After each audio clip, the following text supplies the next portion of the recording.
The crystalline spires of Luminera pierced the violet sky like frozen lightning, their surfaces reflecting the light of 3 moons in hypnotic patterns.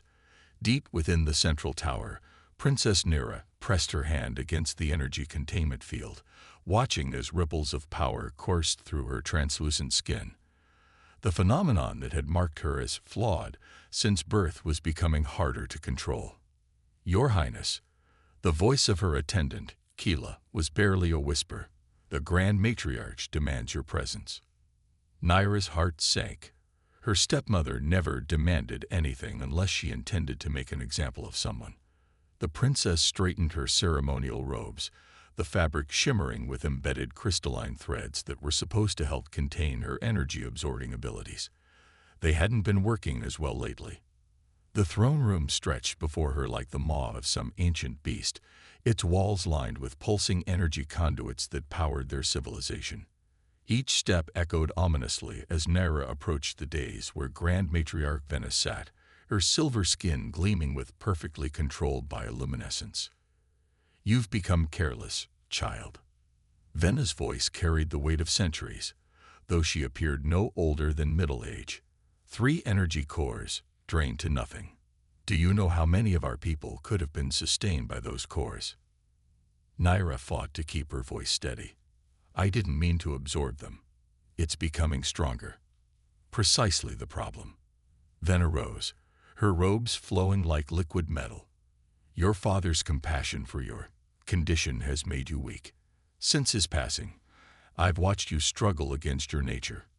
It's time to end this charade." The princess felt the shift in the room's energy before she saw the guards. Their armor hummed with power dampeners, technology designed to contain dangerous criminals. "Stepmother, please. The council has made its decision." Vena's eyes flashed with cold triumph. "You are to be exiled to Mining Colony 7. Perhaps there, your unfortunate talent for energy absorption will serve some purpose." Naira's world tilted.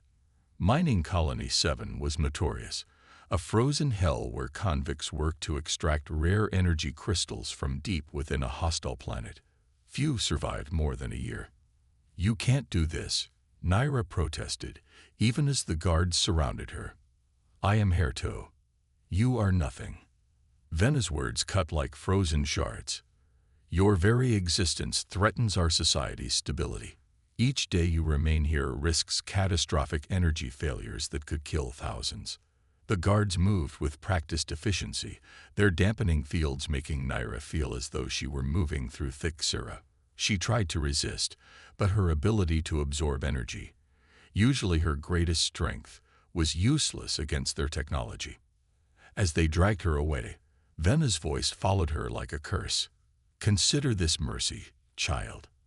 At least in exile, your flaw might serve some purpose before it claims your life." The journey to Mining Colony 7 passed in a haze of induced sleep and brief, disorienting periods of consciousness. When Naira finally fully awoke, the crystalline spires of Luminera were replaced by stark, utilitarian walls of reinforced metal. The air itself seemed heavier, leaden with the dust of countless excavations.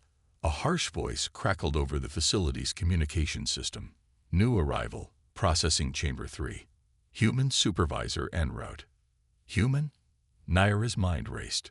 Her people rarely interacted with humans, considering them too volatile and unpredictable. Why would one be here? The door slid open with a pneumatic hiss, revealing a woman in a practical environment suit marked with scientific insignias. Her dark hair was pulled back in a tight braid, and her eyes were sharp with intelligence behind protective goggles. "I'm Dr. Sarah Chen, head of quantum energy research," she announced, studying a datapad. According to these readings, she looked up and her eyes widened. "You're not a standard convict." "No," Naira agreed, straightening despite her exhaustion. Was Princess Naira of Luminera, and I've been sent here to die." Sarah's expression shifted from surprise to intense interest. "We'll see about that." She stepped closer, her instruments beeping rapidly. "These energy readings, they're unlike anything I've ever seen. Your stepmother may think she's disposing of a problem, but I suspect she's just made a serious mistake. For the first time since her exile began, Naira felt something other than despair, curiosity. This human didn't look at her with fear or disgust, but with fascination. And perhaps, just perhaps, that might make all the difference. Dr. Sarah Chen's laboratory was a stark contrast to the rest of Mining Colony 7, where the facility's other chambers were utilitarian and grim. This space hummed with possibility. Quantum measurement devices lined the walls, their displays painting the room in a soft blue glow that reminded Naira of home. Your ability isn't just energy absorption, Sarah explained, examining a holographic display of Naira's cellular structure. It's more like quantum resonance. You're not destroying the energy cores. You're shifting their frequency to match your own. Naira watched as her skin pulsed with faint luminescence, a habit she'd spent years trying to suppress. On Luminara, any deviation from normal energy patterns is considered dangerous. Unstable.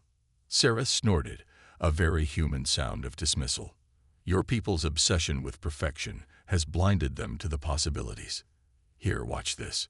She retrieved a burnt-out energy crystal from her workbench. Try to connect with it, like you did with the cores back home. I can't. Naira recoiled. The dampening field is disabled in this section. Sarah's eyes gleamed. Perks of being head researcher. We're shielded, so you can't affect the main facility. You're safe here.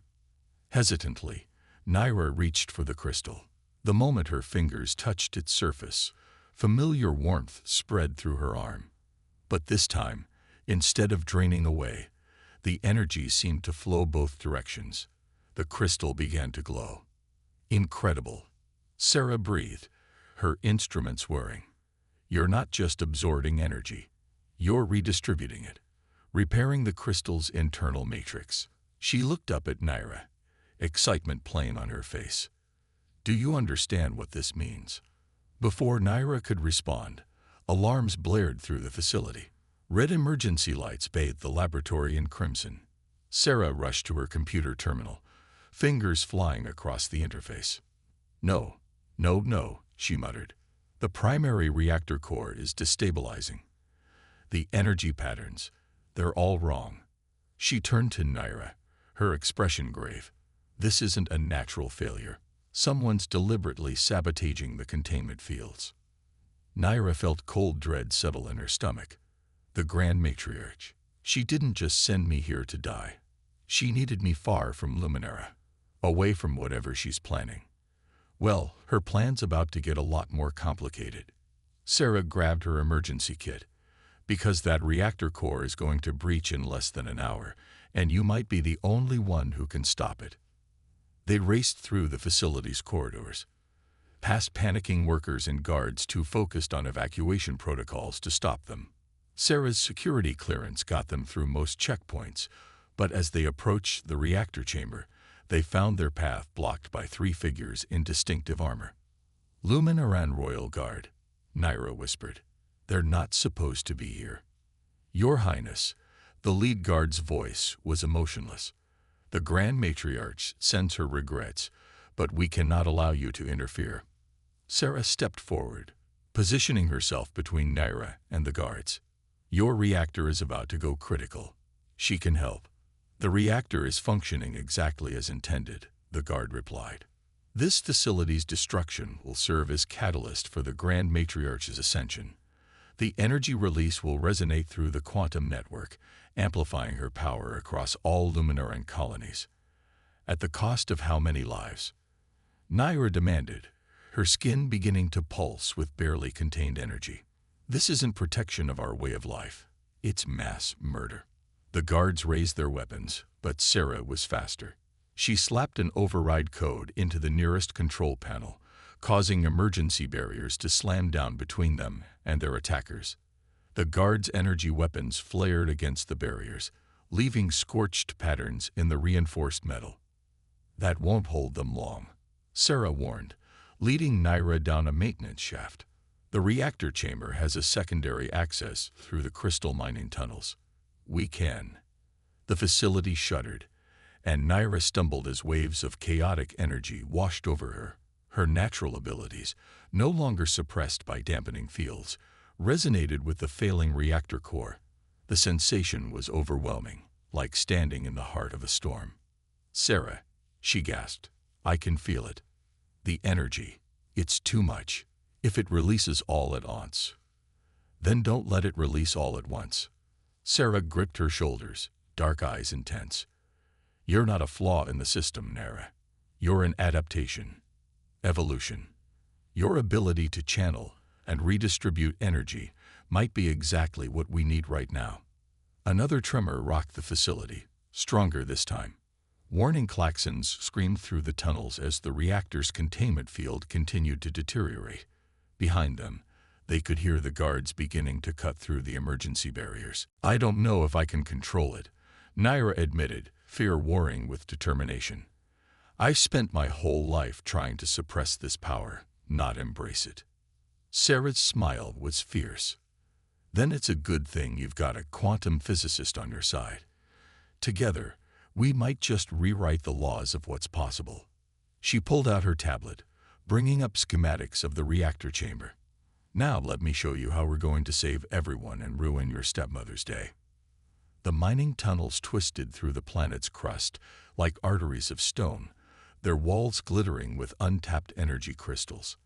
As Naira and Sarah navigated the labyrinth, each crystal pulsed in response to Naira's presence, creating a constellation of light that followed their progress.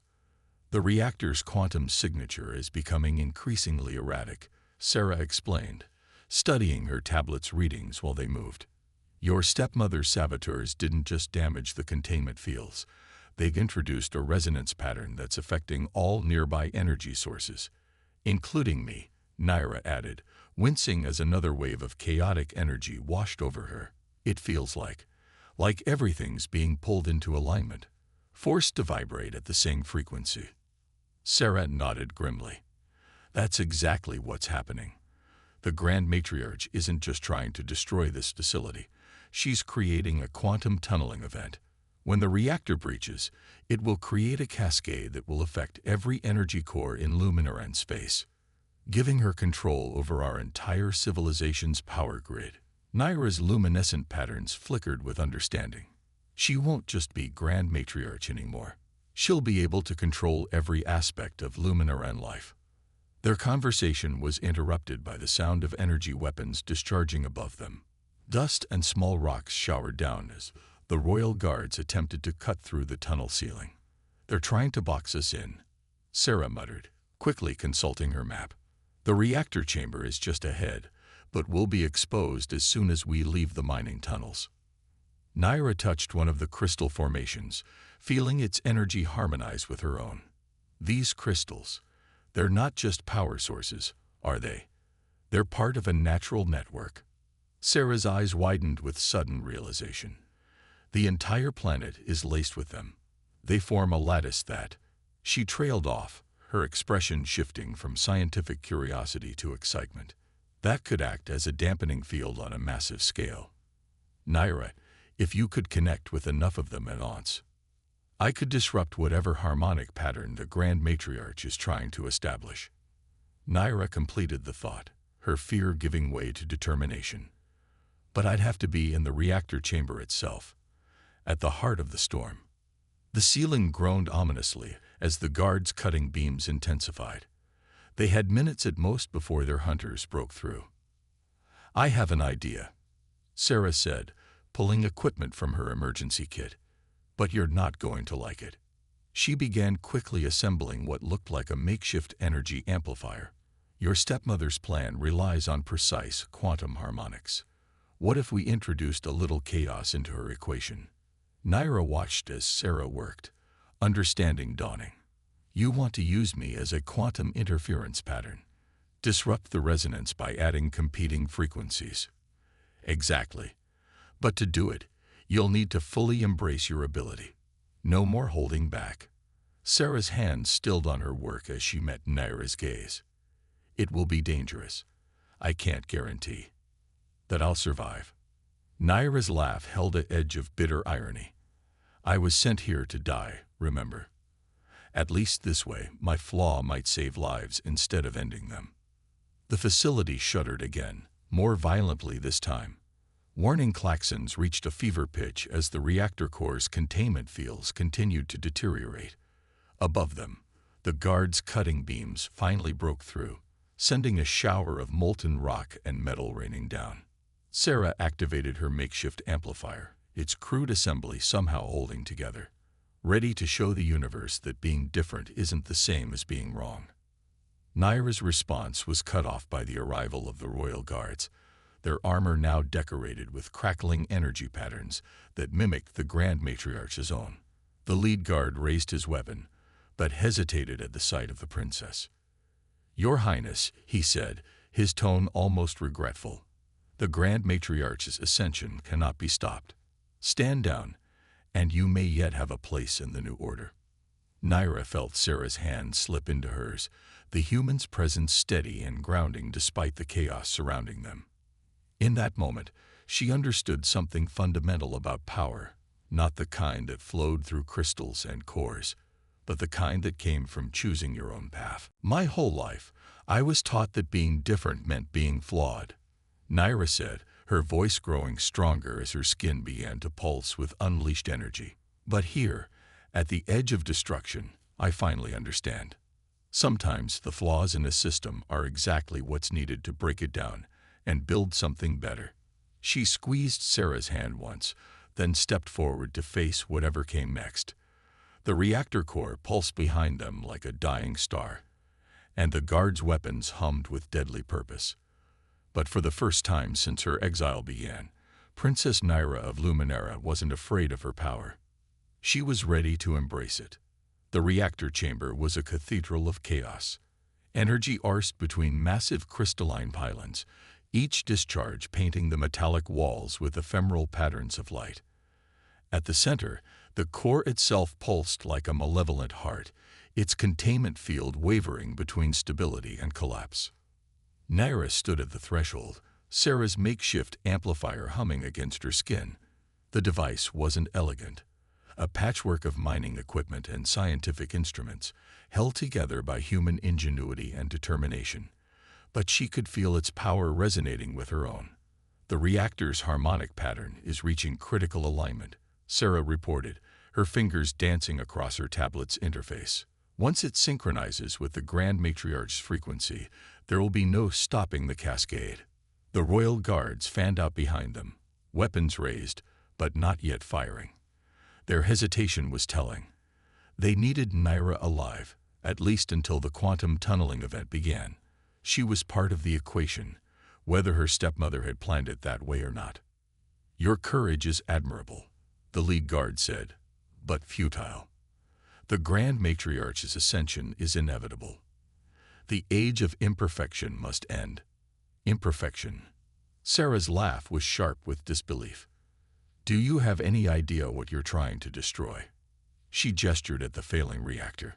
"This facility isn't just a mining operation. These energy patterns, the way they interact, it's a natural phenomenon we barely understand. Your quest for perfection is going to erase something extraordinary." Naira closed her eyes, feeling the currents of power flowing around her. Sarah was right.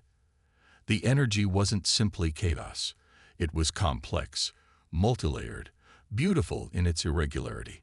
Like the quantum resonance that made her different from her people, it followed its own patterns, its own laws. "Now, Naira," Sarah's voice cut through her contemplation, "the field is at its weakest point." Naira raised her hands, activating the amplifier. Energy surged through her, no longer held back by fear or shame. The sensation was overwhelming, like trying to contain an ocean in a cup, but she forced herself to remain focused. This time, instead of fighting the power, she let it flow through her, using her body as a conduit. The effect was immediate and dramatic. The reactor's carefully orchestrated harmonic pattern began to shift, new frequencies interrupting the Grand Matriarch's designed resonance. The guards' weapons sputtered and died as their power sources were drawn into Naira's expanding field of influence. "Impossible," the lead guard breathed, watching as his armor's energy crystals began to pulse in time with Naira's own bioluminescence. The patterns, they're changing. Sarah worked furiously at her tablet, monitoring the quantum fluctuations. It's working. The cascade is being disrupted, but she looked up, concern etched on her features. Naira, the power levels you're channeling. No single consciousness should be able to process this much quantum information. Then it's a good thing, Naira managed through gritted teeth, that I'm not doing this alone. She could feel them all, every crystal in the mining tunnels, every energy core in the facility, even the subtle power signatures of the humans and luminarians around her. They were connected, part of a vast web of quantum relationships that defied the Grand Matriarch's attempts to impose rigid order. The reactor core flared blindingly bright as competing frequencies battled for dominance. Naira's skin blazed with absorbed energy, her natural patterns now indistinguishable from the chaos she was trying to control. Pain lanced through her consciousness as she pushed beyond any limits her people had thought possible. The containment field is collapsing. Sarah shouted over the rising whine of overtaxed systems. We need to redirect the energy before it tears the facility apart. Through the haze of power and pain, Naira felt Sarah's hand on her arm, the human's touch somehow cutting through the overwhelming sensory input. In that moment of connection, an idea crystallized. Not quite human, not quite Luminaran, but something new. The mining tunnels, Naira gasped. The crystal network, it can absorb the excess energy, distribute it safely through the planet's natural lattice. Sarah's eyes widened with understanding.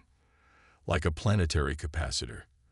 But the amount of power you'd need to channel to establish the initial connection would probably kill anyone foolish enough to attempt it. The lead guard finished, his weapon now completely dead in his hands. Your Highness, please, the Grand Matriarch's way ensures survival through perfection. This is madness.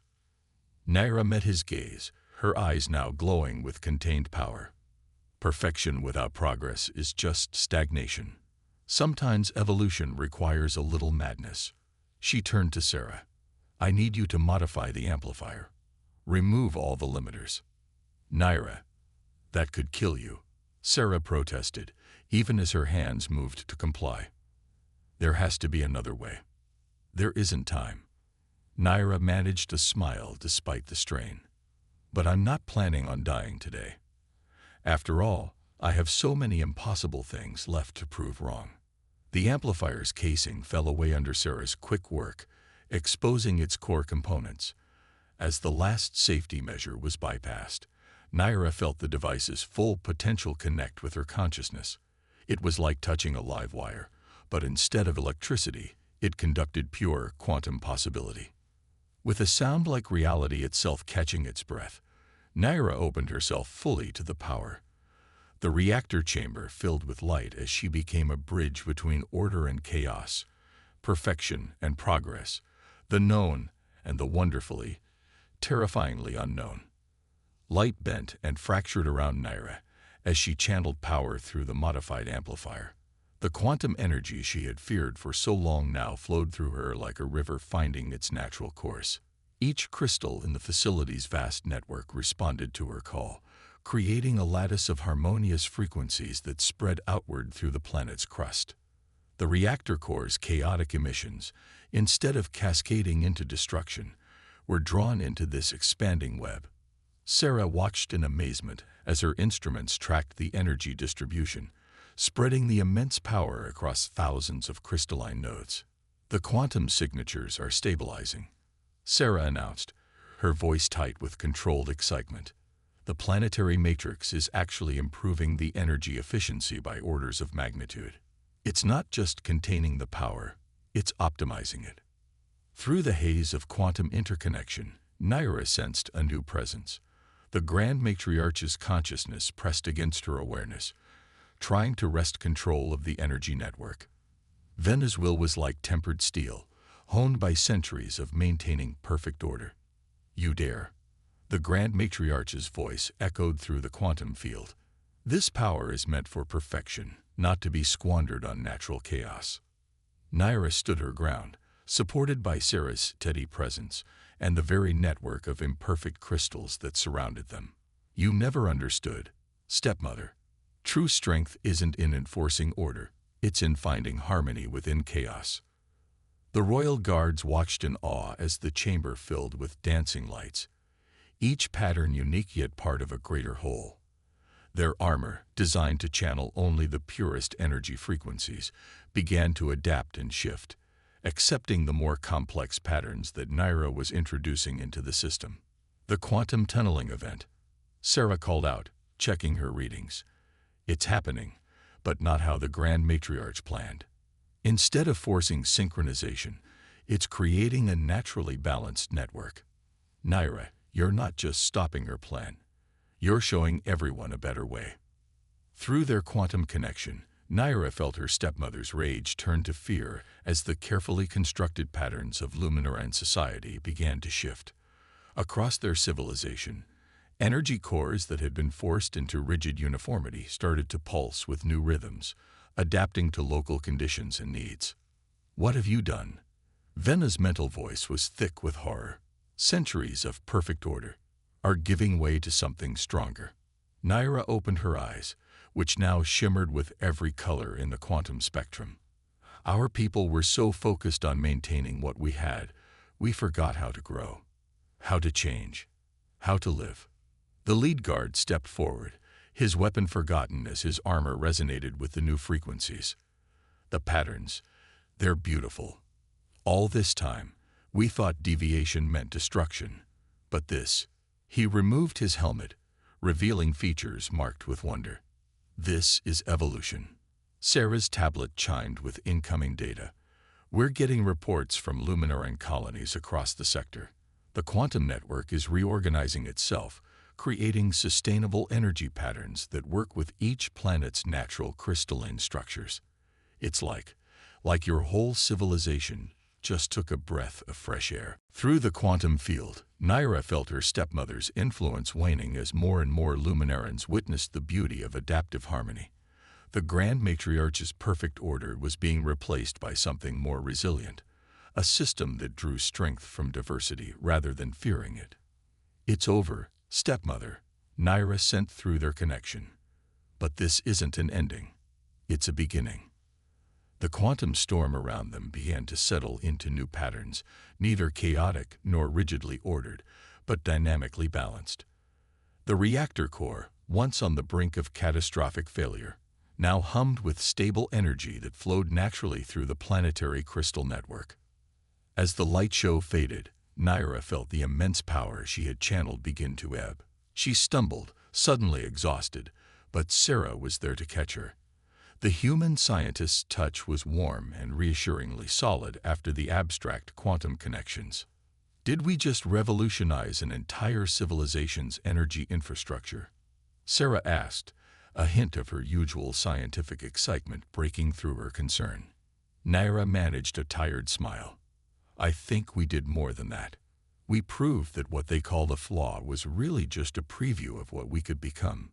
She looked at her hands, where the bioluminescent patterns now shifted through complex, beautiful sequences.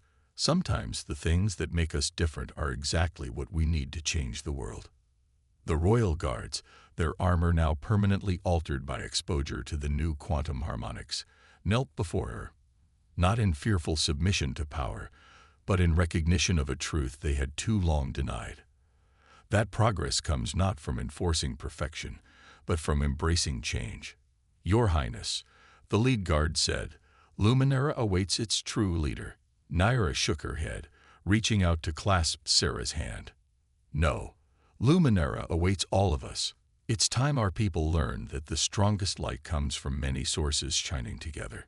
She turned to Sarah with a questioning look. I don't suppose Earth would be interested in a cultural exchange program. I think both our peoples have much to learn from each other. Sarah's grin was answer enough. I'd say we've already made a pretty good start. Above them, through the facility's crystalline viewport, the 3 moons of Mining Colony 7 cast their light across the transformed landscape. The crystals that had once been merely resources now sang with new purpose, their frequencies a promise of a future where differences were celebrated rather than feared, and where perfection gave way to the endless possibilities of change.